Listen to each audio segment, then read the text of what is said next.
Hey guys, Darkskeleton here, and today I wanted to rant a little bit about power creep inside of Hearthstone. As you know, with the upcoming Goblins vs. Gnomes expansion set, there are a lot of really good looking cards. And these cards are going to shake up the meta a lot, just like Naxxramas did, except probably even more because Naxxramas only had 30 cards. This set has 120. When Naxxramas came out, a lot of older cards that were considered pretty good and that were actually viable in decks kind of shifted away from the current meta. These cards might include things like Worgen Infiltrator, Mad Bomber, Magma Rager. Okay, I'm just kidding about that one. Magma Rager has always been terrible. Shattered Sun Cleric, definitely one of the key ones, and even to some extent Chillwind Yeti. Now, it appears to me that the more sets come out, the smaller percentage of cards are actually going to be really viable. Right now, there are legendary cards, which if you're not running in certain decks like Control Warrior, you're just doing it wrong. Those would include things like Gramash Hellscream, or if you're playing a priest deck, like a Control Priest, you basically want to have Sylvanas Windrunner in there, pretty much no question. Harrison Jones is another example of a card that once people realized its power has been in decks all over the place. Meanwhile, already with only the Expert Pack and the Naxxramas Adventure available, there are a large percentage of cards which are just completely worthless right now. And in every TCG, there are going to be cards that are bad, not really usable in any circumstances. But it does bother me a little bit in much the same way that when a new raid came out in any MMO, World of Warcraft being the prime example, all your previous gear basically became worthless. I mean, you would use it to get the new gear, but unless you had the new gear, you weren't cool anymore, you weren't competitive, you weren't top end. Understandably, the game designers definitely have to make sure that there's a reason to keep playing, a reason to buy the new packs. They have to make sure that there's at least a card in there that will replace some of your old cards in each of the decks if you were a Control Warrior, if you were a Priest, if you were a Warlock, whatever. And now, on one hand, you could actually argue it's pretty good for the game. If you were watching my Goblins vs. Gnomes videos, then you probably know that a lot of these new cards, especially the mech ones, are pretty dang powerful, and not just the legendaries, but we're also talking about the rares, the epics, and even some of the commons.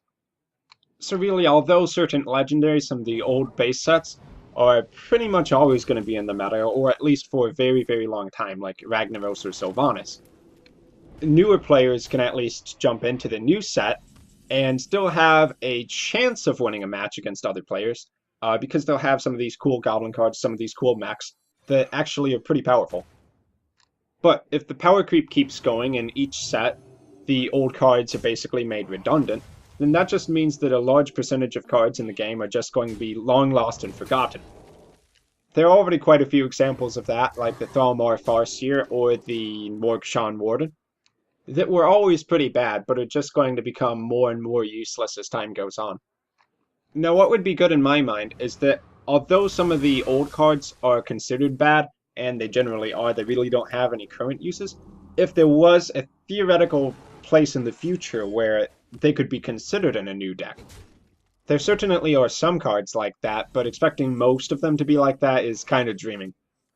Now, one advantage that Hearthstone has over old TCGs is the ability to go back and change cards on the fly. You've already seen some examples of that, like when they had to nerf Leroy.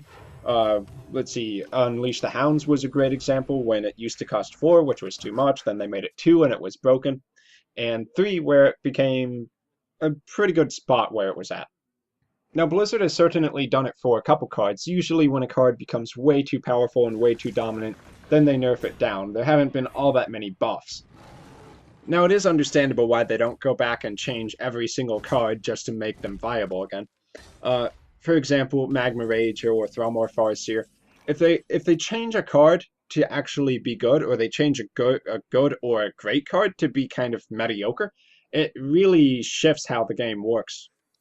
Just by nerfing Leroy Jenkins, for example, it completely changed the way Handlock was played.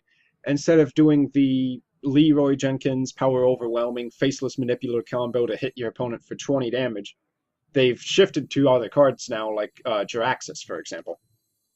When they nerfed Starving Buzzard for Hunters, Hunters just kind of shifted towards not really even relying on card draw, not relying on having that late game, but just going for a pure aggressive deck. Although once or twice I've seen Cult Master used as a pretty decent replacement, and they've also played around a little bit with that as well. Now, with other more classic TCGs like Magic the Gathering, what they just do is split the game into different formats. So if you are playing the standard format, you can only use the latest sets. If you're playing modern, you can use a lot of sets, but not the original ones where they had some really broken cards. Um, Namely Time Warper, Black Lotus, or ridiculous things like that. And then Legacy, where you can play almost any card you want. Also on the PC, there's another TCG called Might and Magic Duel of Champions, which is on Steam. You might have seen it if you watch Trump's channel, the Hearthstone player Trump. I'm sure you know him if you watch this channel. And they do the same kind of format card restrictions for competitive play.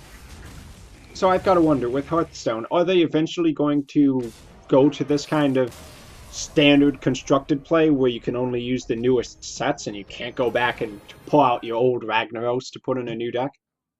Will occasionally buffing and nerfing certain cards be enough to keep the game balanced? Will older cards like Shattered Sun Cleric or Chillwind Yeti ever have a resurgence due to a meta shift?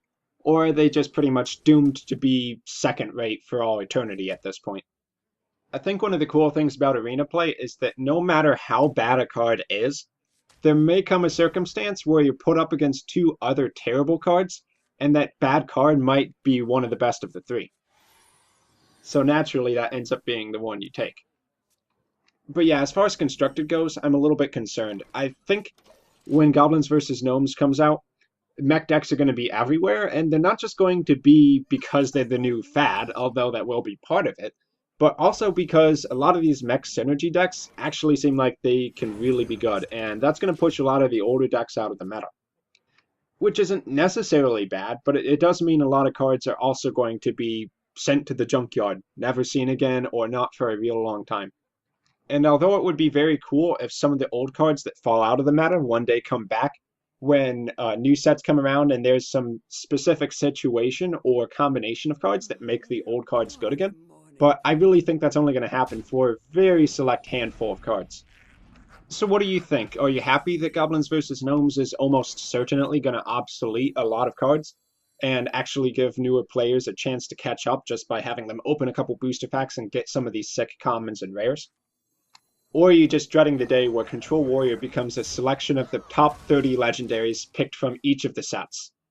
Do you think I'm right to be concerned, or do you think Blizzard's really on the ball here when it comes to nerfing down cards that become too dominant?